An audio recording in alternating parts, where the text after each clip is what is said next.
এই জীবনে তেমন কোনো আফসোস নেই। কিন্তু আফসোস হচ্ছে একটাই যে মানুষটার সাথে এতদিন ধরে থাকি কিন্তু সেই মানুষটাকে আমি আজও চিনতে পারলাম না। হ্যালো এভরিওয়ান, আসসালামু আলাইকুম। কি অবস্থা সবার? আজকে দুপুরে রান্নাবান্না থেকে ভিডিওটা শুরু করলাম। আজকে ট্যাংরা মাছ ভুনা করব, তো সবগুলো মাছ আমি ভালো করে ভেজে নিচ্ছি। আজকে একটু বাইরে যাব, তাই তাড়াতাড়ি করে রান্নাবান্না শেষ করে নিচ্ছি। বিয়ের পর মনে হয় জীবনটা এমনই হয়, দেখা যায় বাইরে গেলে সবকিছু গুছিয়ে সংসারটাকে সামলিয়ে তারপর বাইরে যেতে হয়। এক একজন মানুষের ভালোবাসা এক এক রকম হয়, মানে এক একজন মানুষ এক এক রকম ভাবে ভালোবাসার বহিঃপ্রকাশ করে। ঠিক তেমনি আপনাদের ভাইয়া হচ্ছে একটু অন্যরকম স্বভাবের। সে এমন একজন মানুষ, সে মুখ ফুটে কোনোদিন বলবে না তার এই জিনিসটা পছন্দ বা এই জিনিসটা সে দিবে বা তার ভালো লাগে, সে নিজে থেকে কখনোই কোনো কিছু বলে না। কালকে রাতে হঠাৎ করে বলেছিলাম যে আমি আসলে রান্না বান্না নিয়ে এতটাই ব্যস্ত থাকি যে আমার উপর অনেক প্রেশার পড়ে, যে হিমশিম খেতে হয় আমার পেজ, ভিডিও, সংসার সবকিছু নিয়ে। দেখা যায় আমি একটু রেস্টও করতে পারি না। তাই বলেছিলাম যে একসাথে যদি আমি একটু বেশি করে রান্না করে রাখি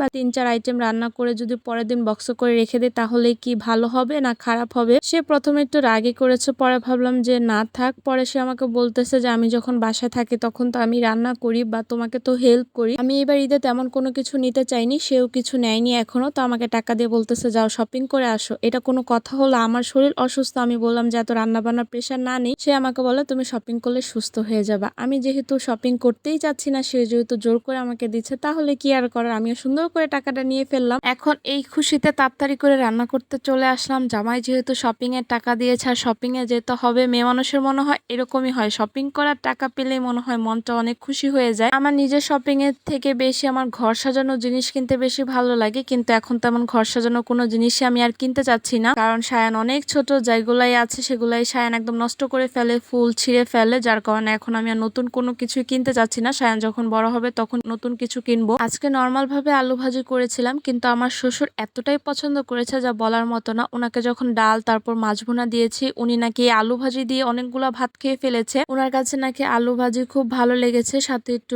বুটের ডালও ভুনা করব। তো বুটের ডালটা আমি প্রেসার কুকারে দিয়ে দিয়েছিলাম, একটু গরম মশলা তারপর হলুদের গুঁড়া, লবণ সবকিছু দিয়ে একটু প্রেসার কুকারে সিজ দেওয়ার পর ভালো করে সিদ্ধ করে নিয়েছি। তারপর সায়ানকে ঘুমে রেখে আমি বিকালের দিকে চলে আসছি শপিং এ। তো ফার্স্টে হচ্ছে আমি এই ড্রেসটা দেখতেছিলাম। এবার হচ্ছে ঈদে তেমন কোনো কালেকশনে আনা হয়নি, আমি যেই দোকান থেকে সবসময় ড্রেস কিনি। ওনারাও বলতেছিল যে ওনার হচ্ছে রোজার ঈদে বেশি কালেকশন আনে। তো তারপর আমি দেখতেছিলাম, প্রত্যেকবার কুরবানি ঈদে আমি চাই না কোনো কিছু শপিং করতে, কিন্তু আমার জামাই আমাকে সবসময় বলে যে না একটা ড্রেস কিনতেই হবে তোমার। সে আসলে একদমই চায় না যে আমি হচ্ছে ঈদের দিন হচ্ছে পুরান একটা ড্রেস পরি। যাই হোক, তো আমার একটা ড্রেস তো গিফটের আছে। তারপর হচ্ছে আমি একটা পাকিস্তানি লোন কটন একটা ড্রেস নিয়েছি। আমি আবার মার্কেটে গেলে বেশি ঘোরাঘুরি করি না, একটা দোকানেই যাই, যেটা পছন্দ হয় সেটা নিয়ে আসি। তো বাসায় আসার পর একটু ব্যানানা স্মুদি বানিয়েছিলাম। তো এই ছিল আমার আজকের ব্লগ। আল্লাহ হাফেজ।